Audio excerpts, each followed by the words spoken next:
தளபதியுடைய ஆக்டிங்கில் next தேட்டருக்கு வர போகிற மூவினா அது கோட் மூவி தான். இந்த மூவிலேருந்து நெக்ஸ்ட்டாக ஒரு அனௌன்ஸ்மெண்ட் முக்கியமாக ரிலீஸ் ஆகியிருக்க. அதாவது இந்த மூவியோடைய ஃபஸ்ட்டு சிங்கிளுக்கு ஒரு பெரிய வெயிட்டிங்னே சொல்லலாம். மே மந்தோடைய ஸ்டார்டிங்கில் இந்த மூவியோடைய ஃபஸ்ட்டு சிங்கிள் ரிலீஸ் ஆகும் அப்படின்ற போல் பெருசாக அப்டேட்டு ரிலீஸ் ஆகிட்டு இருக்க. தளபதியோடைய பர்த்டே ஸ்பெஷலாக என்ன ரிலீஸ் பண்ணுவான்னு வெயிட் பண்ணிக்கிட்டு இருந்தால் இந்த மூவியோடைய ட்ரைலரோ அப்படி இல்லைனா டீசரோ தளபதியோட பர்த்டே ஸ்பெஷலாகவே ரிலீஸ் ஆகிடலாம். யுவன் சங்கர் ராஜோட மியூசிக்கில் வெங்கட் பிரபுடைய டைரக்ஷனில் இந்த மூவிலேருந்து ரிலீஸ் ஆக போகிற ஃபஸ்ட்டு சிங்கிள் எந்த மாதிரி இருக்குன்னு வர மே மந்த் பார்க்கலாம். தளபதியுடைய 69 மூவியை எந்த டேரக்டர் டைரக்ஷன் பண்ண போகிறாங்கன்னு நிறைய இடங்களில் நிறைய அப்டேட்ஸ் போய்கிட்டு இருந்தது. ஆனால் தளபதியுடைய 69 ஹச் வினோத் அவர்கள் தான் டைரக்ஷன் பண்ணுவார்னு ஒரு சில இடங்களில் அதிகாரப்பூர்வமாக அப்டேட்டும் ரிலீஸ் ஆகிட்டு இருக்கு. ஹச் வினோத் அவர்களுக்கு கமல் மூவி ஒன்று வெயிட்டிங்கில் இருக்குன்னு சொல்லணுமே. இந்த மூவிஸ் எல்லாமே கம்ப்ளீட் ஆன பிறகு தளபதியுடைய 69 ஸ்டார்ட் ஆகும்னு நினைக்கிறேன். அதுக்குள்ளவே கோட் மூவியும் தேட்டரில் ரிலீஸ் ஆகி எந்த மாதிரியான ரெஸ்பான்ஸ் ஏற்பட போகுது, தளபதியுடைய 69 எந்த மாதிரி அமைய போகுதுன்னு ஒவ்வொரு அப்டேட்டாக தொடர்ந்து ரிலீஸ் ஆகும். ஹரியோடைய டைரக்ஷனில் விஷாலோடைய ஆக்டிங்கில் பூஜை மூவிக்கு அப்புறம் இப்போ ரத்னம் அப்படின்னு டைட்டில் வச்ச ஒரு மூவி தான் தேட்டருக்கு வரப்போகுது. சாமி சிங்கம் மூவி போல் பயங்கரமான ஒரு ஆக்ஷன் மூவியாக இந்த மூவி இருக்கும் அப்படின்ற போல் ஹரி அவர்களே அப்டேட் கொடுத்துருக்காரு.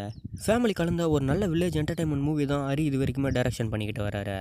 அந்த வகையில் இந்த ரத்னம் மூவியும் விஷாலை வச்சு அந்த போல தான் மேக் பண்ணியிருக்காருன்னு நினைக்கிறேன்னு. இந்த மூவியும் ரிலீஸுக்கு தயாராகிடுச்சு, சீக்கிரமாகவே தேட்டர்லேயே பார்க்கலாம். மாரி செல்வராஜுடைய டைரக்ஷனில் அவருடைய 50வது மூவியோட ஷூட்டிங் தான் இப்போ போய்கிட்டு இருக்கேன். வாழை மூவி கம்ப்ளீட் ஆன உடனே துருவ் விக்ரம் வச்சு மூவி மேக் பண்ண ஆரம்பிச்சிட்டாரு. கபடியை இம்பார்ட்டனாக வச்சு இந்த மூவியை மேக் பண்ணிக்கிட்டு இருக்காரு.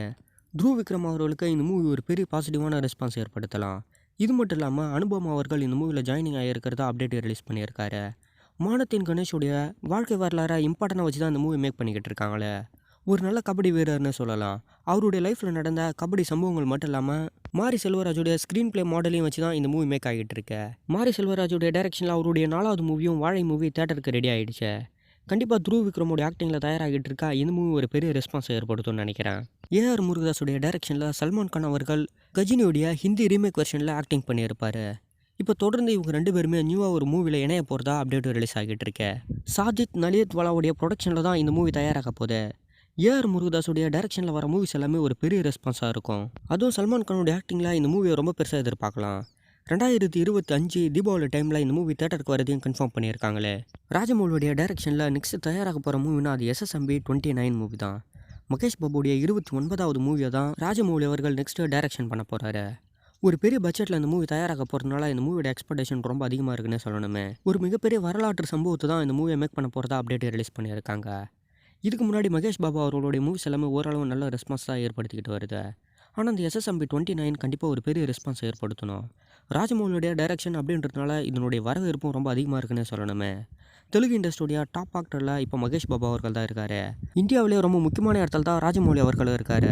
கண்டிப்பாக இவங்க 2 பேருடைய காம்போவில் ரிலீஸ் ஆக போகிற மூவி ஒரு பெரிய ரெஸ்பான்ஸை தான் ஏற்படுத்தும்னு நினைக்கிறேன். 2025 இந்த மூவியை தேட்டரில் பார்க்கலான்னு நினைக்கிறேனே. டென்ஸ் மூவியோடைய தமிழ்நாடு தேட்டர்கள் ரைட்ஸை ரிலீஸ் பண்ணியிருக்காங்களே. சக்தி ஜோதி ஃபிலிம் தான் இந்த மூவியை தமிழ்நாட்டில் ரிலீஸ் பண்ணுறதை கன்ஃபார்ம் பண்ணிட்டாங்க. இந்த மூவி சில்ட்ரனை இம்பார்ட்டனாக வச்சு இந்த movie make பண்ணியிருக்காங்களே. Sakthi Jyothi film இந்த மூவியை தமிழ்நாட்டில் ரிலீஸ் பண்ணுறதுனால கண்டிப்பாக ஒரு பெரிய ரெஸ்பான்ஸ் ஏற்படலாம். மலையாளத்தில் ரிலீஸ் ஆகி ஒரு பெரிய சக்கப்போடு போட்ட மூவினா அது பிரேமலு மூவி தான். இந்த மூவியோடைய தமிழ்நாடு ரிலீஸ் அனௌன்ஸ்மெண்ட் ரிலீஸ் பண்ணியிருக்காங்க.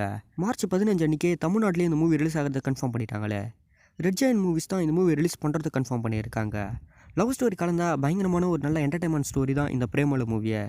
மலையாளத்தில் கொடுத்த ரெஸ்பான்ஸ் மாதிரியே தமிழ்லையும் ஒரு பெரிய ரெஸ்பான்ஸ் இந்த மூவிக்கு ஏற்படுமா அப்படின்னு இந்த மூவி தேட்டருக்கு வந்தால் தான் தெரியும். ஆனால் இப்போ தொடர்ந்து ரிலீஸ் ஆகிற மலையாள மூவிஸ் எல்லாமே ஒரு பெரிய ரெஸ்பான்ஸ் தான் ஏற்படுத்திக்கிட்டு வருது. விஷ்ணு விஷாலோடைய ஆக்டிங்கில் நெக்ஸ்ட்டு தயாராக போகிற அவருடைய 21வது மூவியில் பிரேமலு மூவியில் ஆக்டிங் பண்ணியிருந்தால் மமிதா அவர்கள் ஆக்டிங் பண்ணுறது கன்ஃபார்ம் ஆகியிருக்கு. இந்த மூவியோட ஷூட்டிங் எல்லாமே கொடைக்கானலில் தான் நெக்ஸ்ட்டு ஸ்டார்ட் ஆக போகுது. மமிதா அவர்கள் தொடர்ந்து மலையாளம் மட்டும் இல்லாமல் தமிழ் இண்டஸ்ட்ரியில் ஒரு 4-5 மூவியில் ஆக்டிங் பண்ணிட்டாங்க. இப்போ நிறையா மூவிஸில் கமிட்டட் ஆகியிருக்காங்களே. கண்டிப்பாக இது இவனுக்கு ஒரு பெரிய ரெஸ்பான்ஸாக தமிழ் இண்டஸ்ட்ரியிலேயே ஏற்படுத்தலாம். மலையாளத்தில் ரிலீஸ் ஆகி ஒரு பெரிய ரெஸ்பான்ஸ் ஏற்படுத்தினா மஞ்சுபல் மாய்ஸ்லேருந்து நெக்ஸ்ட் ஒரு அனௌன்ஸ்மெண்ட் ரிலீஸ் ஆகியிருக்கேன். ஏற்கனவே இந்த மூவி 100 கோடி ரூபா பாக்ஸ் ஆஃபீஸ் அடிச்சதாக சொல்லியிருந்தோம். இப்போ 150 கோடி ரூபான்னு ஒரு பெரிய பாக்ஸ் ஆஃபீஸை இந்த மூவி ஏற்படுத்தி கொடுத்துருக்கு. 20 கோடி ரூபாவில் தயாராகி இப்போ 150 கோடி ரூபான்னு ஒரு பெரிய பாக்ஸ் ஆஃபீஸை இந்த மூவி ஏற்படுத்தி கொடுத்துருக்கிறதுனால தமிழ்நாடு மட்டும் இல்லாமல் சவுத் இந்தியாஸ்லேயும் இந்த மூவியை டப்பிங் பண்ணி ரிலீஸ் பண்ணுறதாகவும் ஒரு சில கன்ஃபார்ம் அனௌன்ஸ்மெண்ட்டு போய்கிட்டு இருக்கு. இது ஒரு பெரிய பாக்ஸ் ஆஃபீஸ் மட்டும் இல்லாமல் ஒரு பெரிய ரெஸ்பான்ஸ்னே சொல்லலாம். மலையாள மூவிஸ் தொடர்ந்து நல்ல ரெஸ்பான்ஸ் கொடுக்குற மூவிஸ் எல்லாமே இந்த இயர் ஃபுல்லாகவே ரிலீஸ் ஆகிட்டு இருக்கும்னு நினைக்கிறேனே.